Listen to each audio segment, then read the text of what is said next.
ಪ್ರೀತಿಯ ಸೈನಿಕ, ನಾನು ರಮೇಶ್ ಅರವಿಂದ್. ಅಲ್ಲ, ನಿಮ್ಮ ಕಣ್ಣು ಕಪ್ಪ, ನೀಲಿನ ಅಥವಾ ಕಂದು ಬಣ್ಣನ ನನಗೆ ಗೊತ್ತಿಲ್ಲ. ನೀವು ಎಷ್ಟು ಉದ್ದ ಇದ್ದೀರಿ ಅದು ನನಗೆ ಗೊತ್ತಿಲ್ಲ. ನೀವು ನಗ್ನಗ್ತಾ ಇರ್ತೀರಾ ಅಥವಾ ಸಿಡುಮುಂಜಿನ? ಆ್ಯಕ್ಚುಲಿ ನಿಮ್ಮ ವೈಯಕ್ತಿಕ ವಿಷಯಗಳು ಏನೂ ನನಗೆ ಗೊತ್ತಿಲ್ಲ.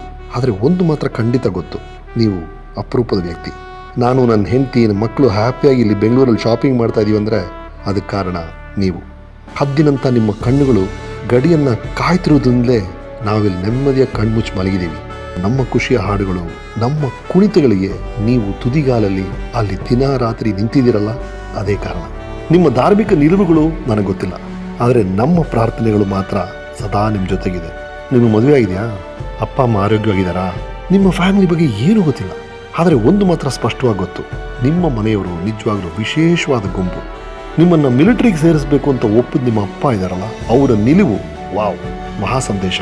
ನೀವು ಮೊದಲು ಈ ಮಣ್ಣಿನ ಮಗ, ನಂತರ ನನ್ನ ಮಗ ಅಂತ ಅರ್ಥ ಮಾಡ್ಕೊಂಡಿದ್ದಾರಲ್ಲ ನಿಮ್ಮ ಅಮ್ಮ, ಆ ಗ್ರಹಿಕೆ ವಾವ್, ಅದು ಮಹಾ ಸಂದೇಶ. ನೀವು ಅಪಾಯಕರವಾದ ಕಾರ್ಯಾಚರಣೆಯಲ್ಲಿ ಇದ್ದಾಗ ತಾಳ್ಮೆಯಿಂದ ಕಾಯ್ತಾ ಇದ್ದಾರಲ್ಲ ನಿಮ್ಮ ಸಂಗಾತಿನೋ ಗೆಳತಿನೋ, ಅವರ ಪ್ರೀತಿ ವಾವ್, ಮಹಾ ಸಂದೇಶ.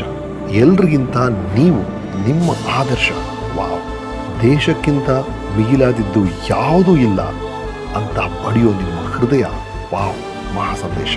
ಪ್ರೀತಿಯ ಸೈನಿಕ, ಓಡಾಡೋ ದೇಶ ಪ್ರೇಮ ಅಂದರೆ ನೀವು, ಕಾರ್ಯರೂಪದ ದೇಶ ಪ್ರೇಮ ಅಂದರೆ ನೀವು, ಯೂನಿಫಾರ್ಮಲ್ಲಿರೋ ದೇಶ ಪ್ರೇಮ ಅಂದರೆ ನೀವು ಮಹಾ ಸಂದೇಶ. ನಂದೊಂದು ಸಣ್ಣ ಸಂದೇಶ, 2 ಪದಗಳು. ಧನ್ಯವಾದಗಳು ಋಣಿ.